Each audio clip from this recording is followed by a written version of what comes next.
This is Cast of Wonders, the young adult fiction podcast featuring stories of the fantastic. Welcome. I'm Alexis Goebel, assistant editor for Cast of Wonders. Episode 324 for September 28th, 2018. September 23rd to 29th, 2018 is Banned Books Week, an annual international event celebrating the freedom to read and raising awareness of the immense social value of free and open access to information. Our theme this year is libraries. A good library can give you answers to the questions you never knew you had. A good librarian can open doors to worlds you never knew existed. This week, we're sharing some of those worlds and words with you. Our third story for Banned Books Week 2018 is The Sound of Her Voice by Jennifer Hykes, a Cast of Wonders original. Jennifer Hykes lives with her husband and 2 hobbit cats, and you bet your buns I googled that immediately, just outside of Pittsburgh, Pennsylvania. Her stories have most recently appeared in Betwixt, Podcastle, and Andromeda Spaceways magazine, as well as Cast of Wonders. She blogs about stories, the writing life, and generally being a weirdo at jenniferhykes.com. This story is narrated by Danny Daly. Danny Daly is a former assistant editor of Cast of Wonders, and narrating stories is just one of the things she loves to do. She's a retired roller derby player and current small batch soap maker, for instance.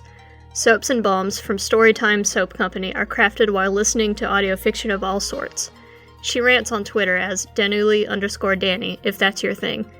Or you can visit the EA forums, where she moderates the Cast of Wonders boards. And now, we've a tale to tell.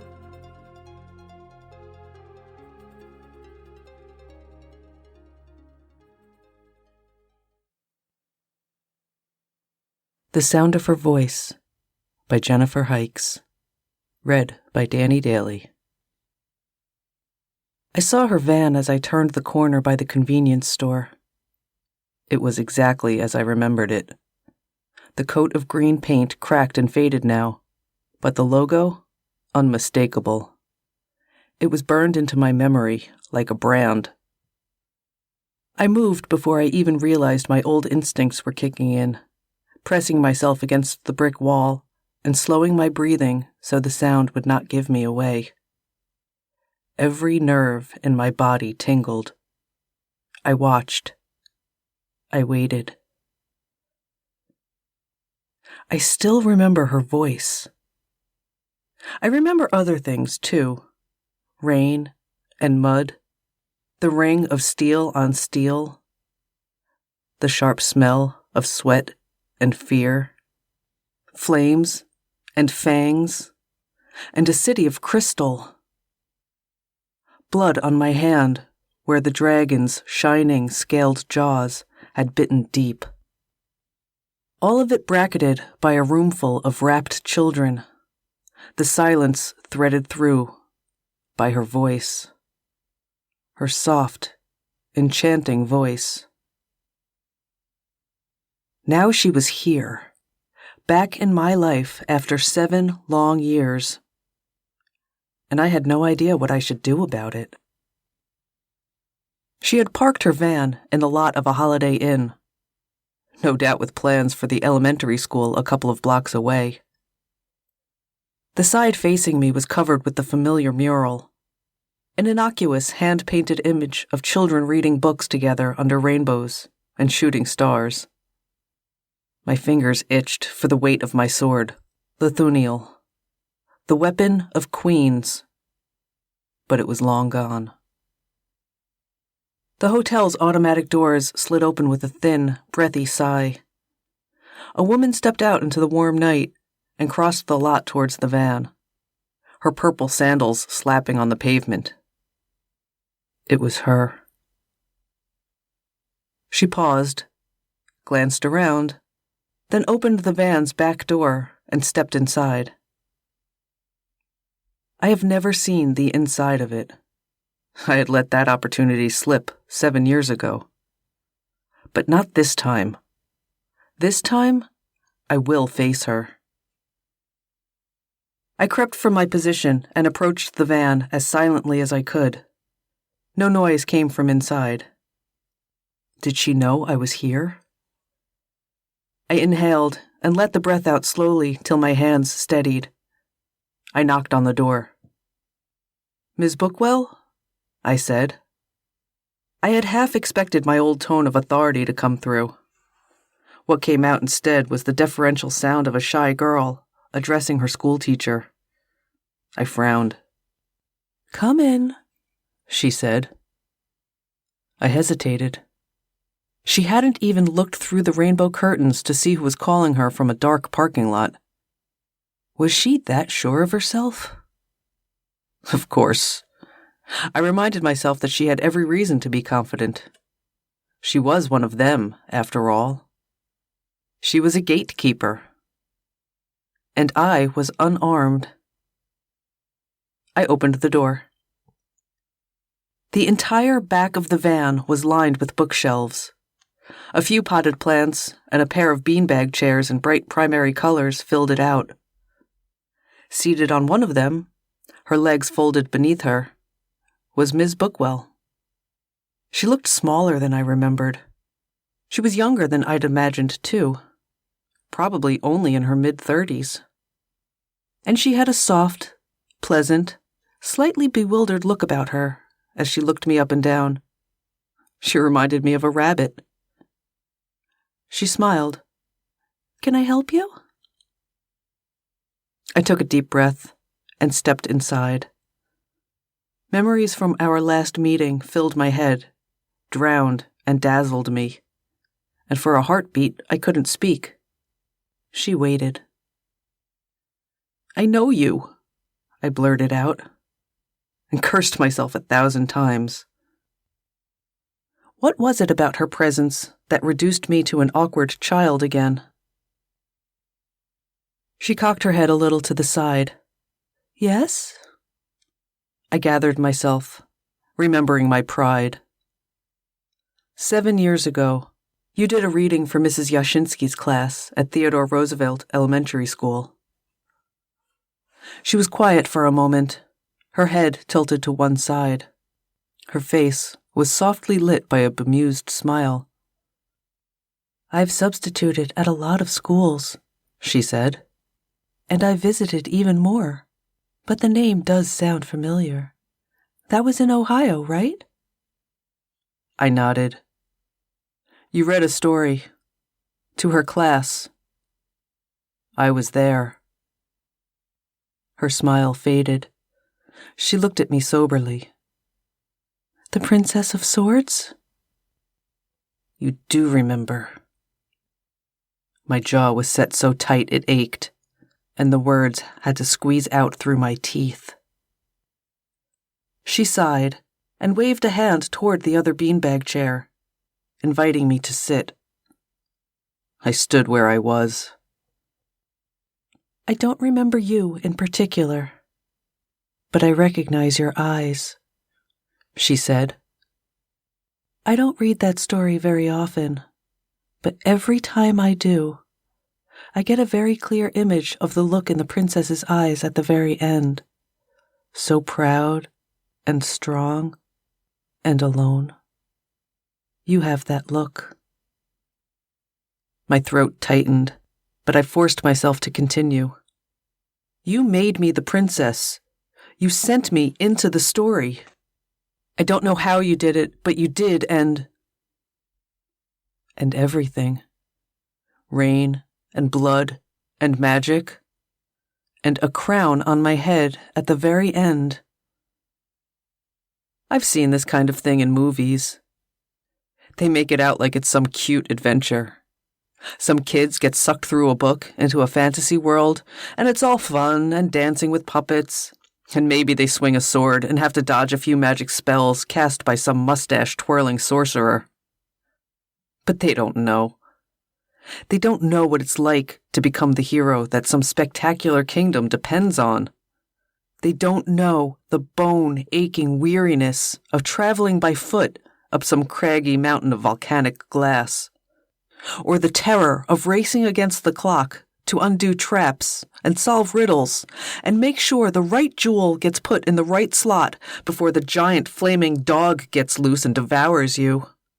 They don't know what it's like to crawl down the tunnel dragging a sword almost as tall as you are, hoping you'll kill the dragon before it kills you. They don't know what it's like to see beauty and wonder so intense you think your chest will burst with longing. And they don't tell you what really happens in the months and years after the kid hero comes back. Ms. Bookwell looked up at me, her hands folded in her lap.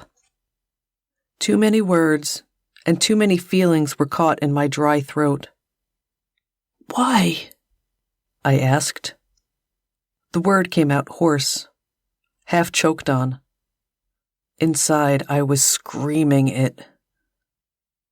She said nothing. She wouldn't meet my eyes anymore.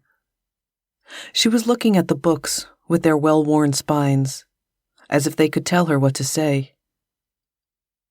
I don't trust books anymore. When she spoke at last, her voice was soft, but steady. "I had a feeling that was the story I needed to tell to that class," she said. "I didn't do it knowing the story would choose you in particular, or that you would be the one to follow." "The story didn't choose anything," I growled. "I didn't choose anything. You were the one who read it. You could have chosen not to do that." "And you wouldn't have become the Princess of Swords." "Yes, and then I could have—" I stopped. I wasn't sure what came next. I could have been happy. I could have been normal. I wasn't sure how true those statements were, and I couldn't speak them if they weren't true. I can't lie to myself. Not since I came back from where she sent me. That's the cost of having your priorities shifted and brought into painful clarity. I've been through too much, been scraped too raw. I know who and what I am, and I cannot lie to myself. I took a deep breath and collected my bearings. I thought it was some great privilege you'd given me when I first came back home. 6 months I was in there, and when I came back to the classroom, all I could think of was how amazing the whole adventure had been, and how special I was. Knowing that I'd been there and saved a kingdom and returned a hero. No one had seen that I'd left. I hadn't even left my place on the floor, like no time had passed at all. But I had all these stories I could tell my friends. And I had the scar on my hand to prove it. I rubbed it now. It had healed by the time I'd come out of the story, and over the years it's faded, but it's never gone away. My friends said they believed me, and they thought it was amazing too. I frowned. But they didn't really believe me. And after a while... A short, sharp laugh escaped me. Children are expected to give up their make-believe games one day. But that day never came for me. There was only a day when I learned to stop talking about it. I had to keep believing it, I said at last. I had no choice. There was the scar, and I broke off. "You brought something back?" she asked. Her eyes strayed to my left pocket, as if she already knew the answer. I pulled them out, 5 of them total, each one half the size of my palm. Dragon scales, smooth and a little rounded, sharpening to points at one end. I used to think they were some kind of brass or gold or some other metal, but the surfaces caught and held the light in a way that no metal ever did. And they never grew cold, no matter where I put them. I could drop them in snow, and they'd just melt through it in time. I'd never been able to let them go. Not for 7 years now. I took them with me everywhere. if only to remind myself it had all been real. "Dragon scales," she said, leaning forward to examine them in my outstretched palm. Her voice was a gentle sigh of wonder. I stared at them. Every time I saw them was like the first time. A moment of doubt washed away in a flood of certainty, my heart racing at the impossible play of light on the gleaming surfaces, the feel of their warm weight on my skin like an anchor. Like a lighthouse flashing, I was there. I was there. Over the beating of my heart, her voice whispered, "They're beautiful." "I know," I answered, then closed my fingers around them and slipped them back into my pocket. I pressed my eyes shut and tried to remember all the questions I still had, all the things I wanted to say to her. "You've read stories to others?" I asked. "You send more kids into that other place?" As crazy as I sometimes thought I was, my time in the kingdom of Windermere had opened my eyes to the things in this world that most people couldn't see. I knew there were others out there, many more of them. Some were like her, gatekeepers who had the power to lift the veil and show people the other side.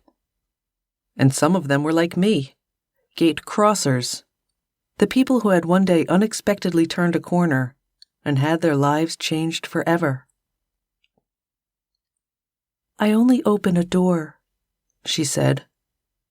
"If they come through, it's because they were meant to, because the story guides them through." I made a disgusted noise. "So I was just a pawn in the story? And I suppose you're just a pawn, too?" I began pacing back and forth in the van, wanting to hit something, wanting to draw Lithuniel and cut down the dragon again, just to vent my anger. "So you're telling me I never had a choice?" Her mouth was pressed tight, and her eyebrows pulled together in worry, maybe even fear. But she took a deep breath and said, "There's always a choice. We can't always tell what life is going to give us, but we can choose what we want to do about it." "I want my life back!" I screamed.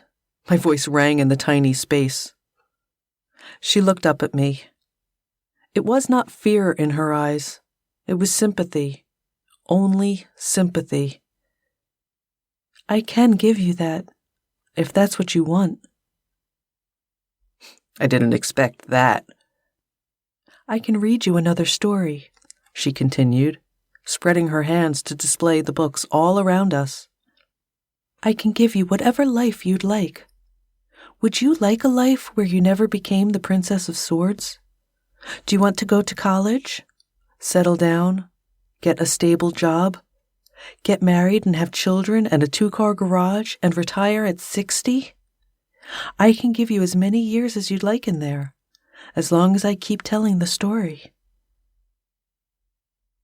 I stared hard at her. Her tone was frank, perfectly sincere. I forced myself to think clearly over the sudden wild beating of my heart. Was there a catch? There had to be. And if there wasn't, if she could really give that to me? My head reeled at the possibilities. I found myself sitting down in the second beanbag chair just to keep from falling over. I honestly didn't know what to say. My fingers reached into my pocket and found the dragon scales, as they always did when I wasn't sure what to do next. I pulled one out and stared at its bright surface. I imagined a life where I had never fought the dragon, where I had never had my eyes opened. A life where I'd never been scoured clean by wonder. We were both silent for what must have been a long time. I expected her to start telling me my new story at any moment, but she never did. She was waiting for my answer. She watched me, and I watched the brilliant play of light on the scale. Beneath the scale, The ring of scars marked a half circle around my palm, like a path laid out on a map. It was exactly as it had looked when I was pulled from the throne room back into this world and found myself sitting bewildered in Mrs. Yashinsky's 5th grade classroom, suddenly a stranger in my own skin. I had watched Miss Bookwell with awe and wonder. At the end of the school day, I'd seen her disappear into her van parked outside the school, and wondered for a long time if I should go and knock and tell her what she had done. But I never did, and she drove away. I closed my fingers around the dragon scale and realized, with the implacable force of a cold, incoming tide, that I didn't want to lose it. And I didn't want to lose what I felt when I held it in my hand. I sighed. "Are there other princesses like me?" I asked. I wasn't sure where the question had come from, but there it was. "A few," said Miss Bookwell. "But no one lives the same story in the exact same way." Then, as if reading my mind, she added, "That dragon scale is all your own." I slipped it back into my pocket with the others. I didn't look at her. "I don't want another story," I said at last. She nodded. "But I still don't know what the hell I'm supposed to do now," I went on. I stood and began pacing again. "I mean, look at me. Your story turned me into some medieval warrior. What am I supposed to do with my life now? I don't belong here anymore. Not really. I'm not normal. And you just keep traveling from school to school, making more kids like me? What the hell is it all for?" My eyes caught it now, sitting there on the shelf, just at eye level. The Princess of Swords. In a sudden, impulsive movement, I pulled it from the shelf. I didn't know what I wanted to do with it. Tear it up so there would be no more like me? Open it to see what was really inside? I cannot lie to myself. I knew exactly what I wanted. I opened up the book and stuck my hand inside. It passed through the paper into a space beyond. I could feel cold rain, the heat of the dragon's lair, and at last, the cool open air of the great hall where I once sat as crown princess. My fingers closed on the hilt of Lithuniel, which still sat exactly where I had left it on the stand next to the throne. I withdrew my hand, and the sheathed sword emerged with it. The book dropped to the ground at my feet, its pages fluttering wildly like the wings of a dying bird before it fell still. I pulled the sword from the sheath and looked at it. The silence receded, and I realized that Ms. Bookwell had been talking behind me in a steady, soft voice. And as the book tumbled to the floor, she held in her hands gleaming Lithuniel, as bright and sharp as it had been when she last laid eyes on it. I whirled on her, Lithuniel in my hands. She stopped talking and waited. She had opened up the story for me again. She had given me the sword freely, knowing what I might do with it, knowing what I might do to her.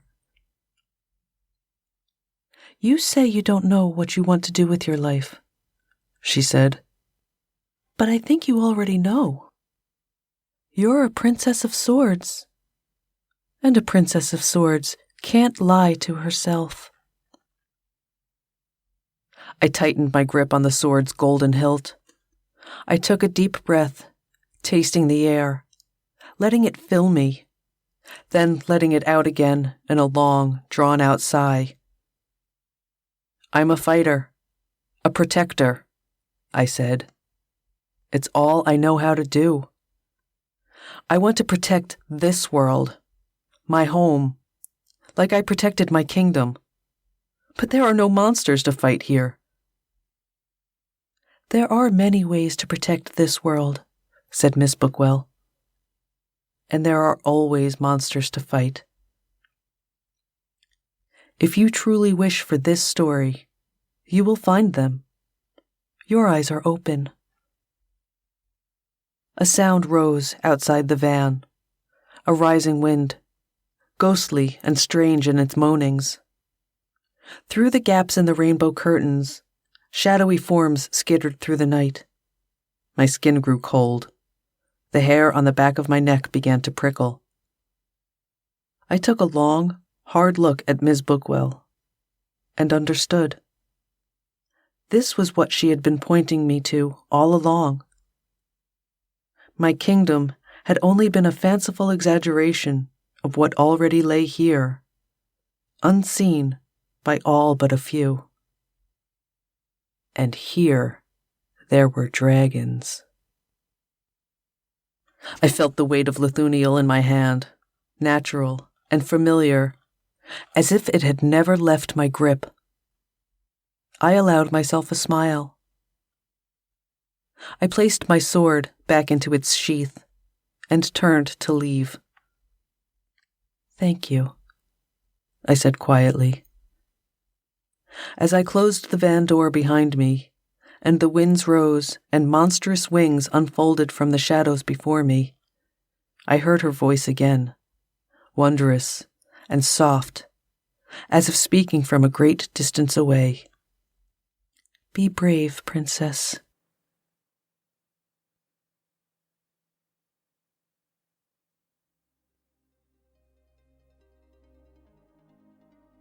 Jennifer tells us that the sound of her voice is part of a larger universe in which she hopes to tell many more stories about these mysterious gatekeepers and the ones who meet them. I don't know about you, but my personal headcanon is that all this week's stories have a common character. Bet you can guess which one. When I was very young, I lived in a rural town of 2,000 people. It was small. In a part of the country where having an actual tank in your one park is just a thing. As you can imagine, the library in my elementary school left a bit to be desired. Besides the biannual book fair, my favorite school days were when the bookmobile was in town. If you're unfamiliar, today's story gave you a glimpse. My bookmobile was an RV lined with shelves of books we couldn't get in our school library, and driven by a soft-spoken man who would let us borrow 1 or 2 books for the day. I remember one in particular, an educational book about the bubonic plague. Yeah, that one didn't make it on the school's approved text list. Good times. Today's main character had a rather different experience. The transition from normal girl to fantasy war hero and back to a young nobody is an incredibly bitter pill, and our Princess of Swords seeks closure by confronting the person who opened that door for her in the first place. In the name of all we who reached the end of The Lion, the Witch, and the Wardrobe and thought, "Oh, what the hell?" we salute you. Join us again later this week for our final banned book story. We love bringing you the best audio fiction week after week, but we can't do it without your support. Your donations pay our authors, our narrators, our servers, and our staff. Please consider supporting us with a monthly donation through either PayPal or Patreon. You can also review us on iTunes, request us on Spotify, and consider the stories we publish for award consideration. There are lots of ways you can help. If one of our stories really speaks to you, consider sharing it on social media. Join the discussion on the EA forum, forum.escapeartist.net, or visit on Twitter at Cast of Wonders. Come say hello. Cast of Wonders is a production of Escape Artists Incorporated and is brought to you by our editor and host, Marguerite Kenner, assistant editors Alexis Goebel and Catherine Inskip, associate editors Tanya Bespalko, Amy Brennan, Alicia Caparoso, Trace Fontil, William Height Minor, Andrew K. Ho, Sean Proctor, Ray O, Susie Rodriguez, Carissa Sluss, Emma Smales, and Chris Tang, audio producer Jeremy Carter, and community manager Danny Daly.